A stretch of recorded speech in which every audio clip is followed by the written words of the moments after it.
السلام علیکم ورحمۃ اللہ وبرکاتہ۔ امید ہے کہ آپ سب خیر و عافیت سے ہوں گے۔ اللہ پاک آپ سب کو سلامت رکھے، صحت کے ساتھ لمبی زندگی عطا فرمائے۔ آج جیسے ہی میں گھر سے مدرسے کی طرف نکلا جا رہا تھا کہ مسجد میں نماز پڑھا کے پھر مدرسے کی پڑھائی ہوتی ہے، ہماری ترتیب ہوتی ہے، تو ایک شاگرد آیا اور تھوڑا سا اس کا چہرہ مایوس کن تھا۔ وہ آیا آ کر استاد جی آپ سے ایک دو سوال کرنے ہیں، پوچھنے ہیں۔ میں نے کہا بتاؤ بھائی، کیا خیر تو ہے، پریشانی کیوں ہے؟ تو آ کر کہنے لگا استاد جی میں جیسے ہی آ رہا تھا مدرسے میں تو راستے میں دیکھا لوگ بیٹھے تھے، اس طرح باتیں کر رہے تھے، ایک دوسرے سے گپ شپ مار رہے تھے۔ تو اس میں ایک ساتھی ایک بھائی دوسرے بھائی سے کہہ رہا تھا کہ بھائی رمضان مبارک کا مہینہ آ رہا ہے، روزہ وغیرہ رکھنے ہیں کہ تیاری کرنی ہے؟ تو دوسرا بھائی نے جو جواب دیا وہ حقیقت بھائی یہ ہے کہ سن کر سچ میں یہ عرف عام میں مشہور بھی ہیں، اور یہ عام ہمارے جو مسلمان بھائی ہیں جو دین سے تھوڑا سا دور ہیں اور دین کی واقفیت نہیں ہے، لا علمی ہے، جس کی وجہ سے وہ یہ گناہ کے مرتکب ہوتے ہیں۔ اور یہ میں جو بات ابھی کر رہا ہوں غور سے سننے کی ہے کہ شعائر اسلام جتنے بھی ہیں اور دین اسلام کے بارے میں استہزاء کرنا اور مذاق کرنا اور اپنی طرف سے تھوڑی سی بات کو ملانا، بعض مرتبہ ایسا ہوتا ہے کہ بندے کی زبان سے کوئی ایسا لفظ نکل جاتا ہے اور اس کو پتہ بھی نہیں ہوتا اور وہ دار اسلام سے نکل جاتا ہے۔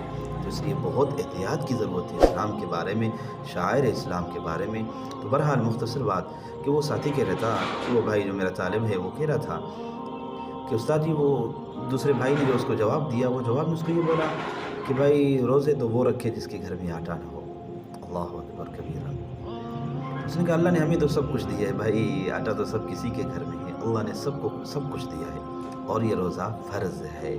اور اس طرح کی ایک مرتبہ ایک جماعتی ساتھی نے مجھ سے بات کی اور اس نے ایک عجیب بات بتائی۔ اس نے کہا کہ ایک دوسرا ساتھی وہ کہہ رہا تھا، عجیب قسم ہے لبرل قسم کی جو سوچ ہوتی ہے نا انسان کی، وہ یہ کہہ رہا تھا کہ بھائی ہمیں بھوکا اور پیاسا رکھنے سے اللہ کو کیا ملے گا؟ اللہ اکبر، اللہ کو کچھ نہیں ملے گا، ہمیں ہی ملے گا۔ بھائی میرے بھائی، آپ صلی اللہ علیہ وسلم نے فرمایا من صام رمضان ایمانا و احتسابا غفر له ما تقدم من ذنبه۔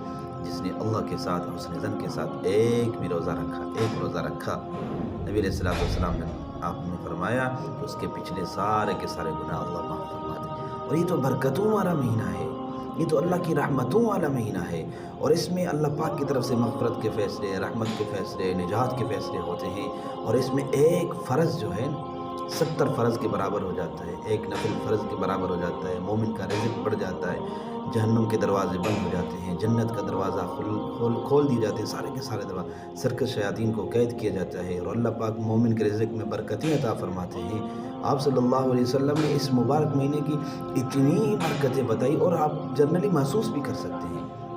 تو اس لیے خدا را اس باتوں سے احتیاط کریں، اس طرح کی باتیں آپ اگر روزہ نہیں رکھ سکتے تو اس پر توبہ استغفار کریں اور اللہ پاک سے دعا مانگیں کہ اللہ پاک آپ کو بھی توفیق دے کہ آپ بھی رمضان کی برکتوں کو اور رحمتوں کو سمیٹ لیں، ورنہ لا علمی میں یا جان بوجھ کر مذاق میں بھی اس طرح کی کوئی بات زبان سے نہ نکالیں جس سے آپ کو پتہ بھی نہ ہو کہ آپ دائرۂ اسلام سے نکل جائیں۔ تو اس لیے میں نے لازمی سمجھا اور ضروری سمجھا کہ آپ لوگوں تک یہ بات بتاؤں۔ اس طرح کی کوئی بھی بات زبان سے آئے تو فوراً توبہ استغفار کریں اور اللہ کی طرف رجوع کریں، اور اس ویڈیو کو خوب پھیلائیں، خوب شیئر کریں تاکہ آپ کی وجہ سے کوئی دوسرا بھائی بھی اس گناہ سے بچ سکے۔ اگر کسی سے کوئی ہو بھی گیا ہو، کوئی جملہ اس نے نکال دیا ہو تو توبہ کر لے، اللہ کی ذات بخشنے والی ہے۔ اللہ پاک ہم سب کو اس رمضان المبارک کی ساری برکتیں، ساری رحمتیں، ساری نعمتیں نصیب فرمائے۔ پیارے آقا صلی اللہ علیہ وسلم نے جتنی دعائیں مانگی وہ ساری دعائیں ہم سب کے حق میں اللہ پاک قبول فرمائے، اور جن شرور سے آپ نے پناہ مانگی تھی اللہ پاک ہم سب کی اس سے حفاظت فرمائے۔ دعاؤں میں یاد رکھیں۔ السلام علیکم ورحمۃ اللہ وبرکاتہ۔